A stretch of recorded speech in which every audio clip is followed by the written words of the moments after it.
La parte número 2 del módulo de mantenimiento de máquinas electroneumáticas va a ser orientado hacia electroneumática. Por lo visto anteriormente, todo era relacionado con el control de sistemas neumáticos puros, donde no existía ningún elemento eléctrico.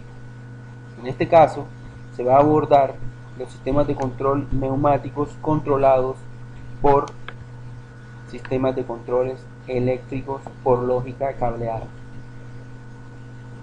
Este material ha sido desarrollado y recopilado para uso didáctico en el módulo de mantenimiento de máquinas electroneumáticas.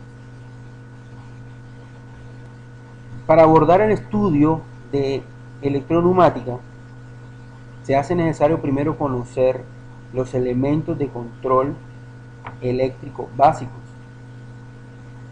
como por ejemplo elementos eléctricos para la entrada de señales, lo que son pulsadores e interruptores, principios de funcionamiento, simbología, los finales de carrera mecánicos, elementos eléctricos para el procesamiento de señales.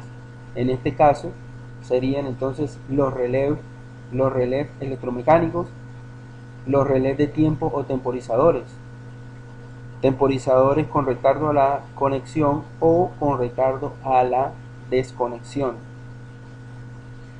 sistemas convertidores neumáticos, es decir, lo conocido como las válvulas electroneumáticas, entre ellas las más conocidas, las 3-2 y las 5-2, tanto monoestables como biestables.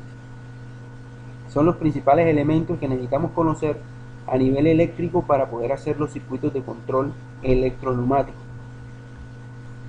En este sentido, aquí pueden ver la representación gráfica de un pulsador normalmente abierto y un pulsador normalmente cerrado. La representación a nivel general de su simbología dice: los pulsadores normalmente abiertos son 3, 4 y los pulsadores normalmente cerrados son 1, 2.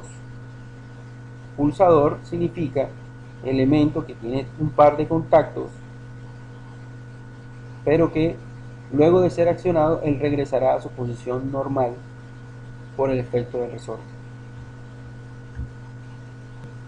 El interruptor es un elemento electromecánico con un par de contactos, pero que va a mantener la posición que se le ha dado, porque tiene una clavija de enclavamiento.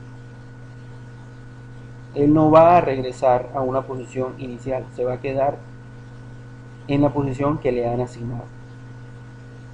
Por eso tiene el símbolo, la clavija de enclavamiento. El gráfico corresponde a la caja de pulsadores ubicada en el laboratorio. Ella corresponde a un interruptor que tiene 2 contactos abiertos y 2 contactos cerrados, correspondiente a este primer elemento, y a 2 pulsadores. Igualmente cuentan con 2 contactos normalmente abiertos y 2 contactos normalmente cerrados. Son elementos para la entrada de señales eléctricas. Se utilizan para las funciones de start, stop, junto con sus luces de señalización. Hay una diferencia entre pulsador e interruptor. 2 pulsadores, un interruptor.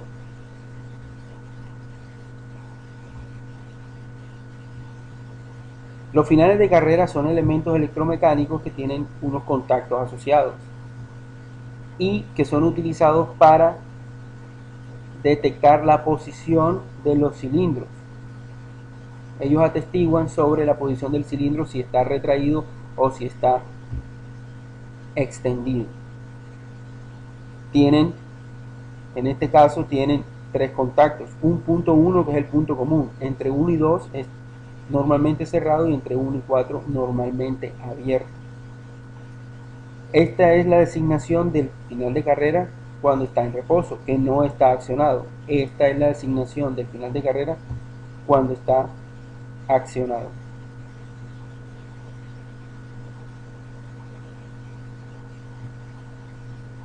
Y hay que tener una diferenciación. Aquí dice 1 y 2 representa que es normalmente cerrado, pero está abierto porque está pulsado. 1, 4 significa que él es normalmente abierto, pero se cierra porque está pulsado.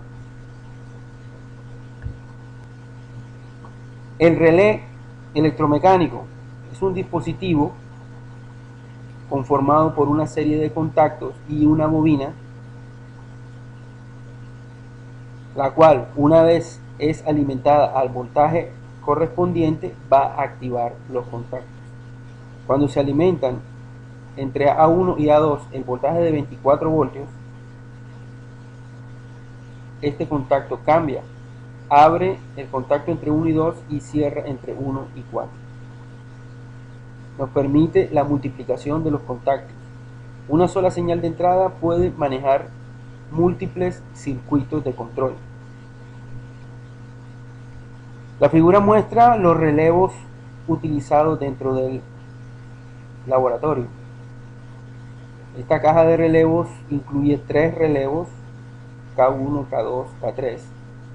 Cada uno de ellos tiene asociados 4 tipos de contactos que pueden ser de conexión, desconexión. Contacto 1, el segundo contacto, el tercero, el cuarto. Recordemos que entre 1 y 2 es normalmente cerrado, entre 1 y 4 normalmente abierto. Primer contacto cerrado, primer contacto abierto, segundo contacto cerrado, segundo contacto abierto, pero de el relé número 1. De la misma forma, es importante identificar claramente el elemento para no confundir un contacto de un relevo con el del otro y poder hacer las conexiones adecuadamente. Esta es la representación esquemática de un temporizador con retardo a la conexión. Quiere decir, un tiempo después que se alimente la bobina entre estos dos puntos, se van a conmutar estos contactos. Va a haber un retardo a la conexión. Se alimentan los 24 voltios entre los extremos de las bobinas, entre estos dos,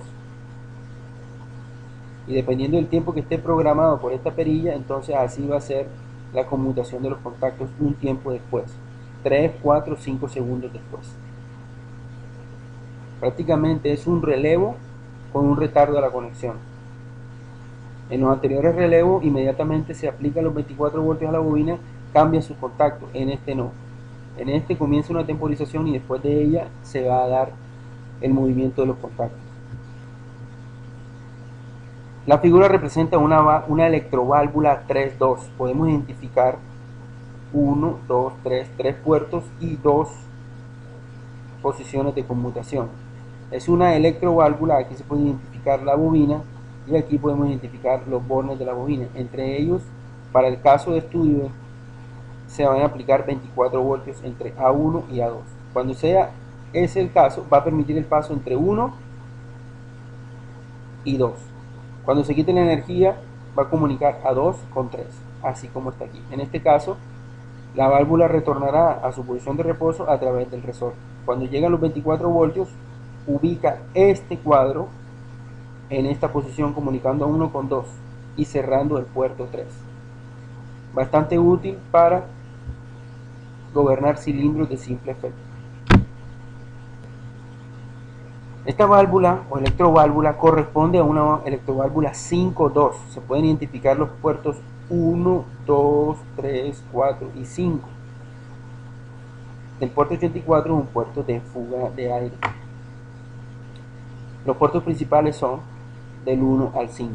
El punto 1 se utiliza para la alimentación de aire principal. El 4 y el 2 se alimentan directamente los cilindros o los actuadores y el 5 y el 3 son salidas de aire a la atmósfera.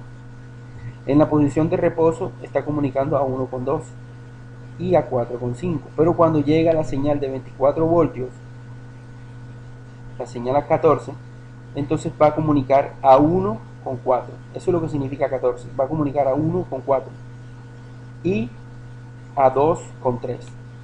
De esa forma se puede gobernar fácilmente un cilindro de doble efecto a través de una válvula 5-2, en este caso monoestable porque contamos con una sola bobina y un resorte en el otro lado. El gráfico corresponde a una electroválvula 5-2 biestable. Biestable significa que tiene dos bobinas, las cuales deben activarse solo una al tiempo, de tal forma que esta bobina para que el cilindro salga y esta bobina para que el cilindro regrese. En ningún momento el circuito de control debe permitir que las dos bobinas estén activas al tiempo porque se bloquearía la válvula.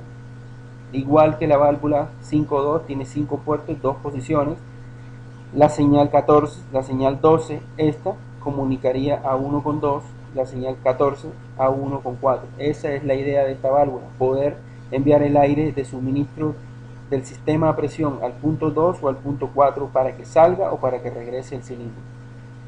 Estas válvulas no necesitan que se mantenga el voltaje en la bobina, solamente que aparezca el voltaje un instante y la válvula memorizará el estado que se le fue ordenado. Se quedará allí hasta que reciba una nueva orden para su posicionamiento. Por eso se llaman válvulas de memoria. Recuerdan la última señal que se les ha enviado.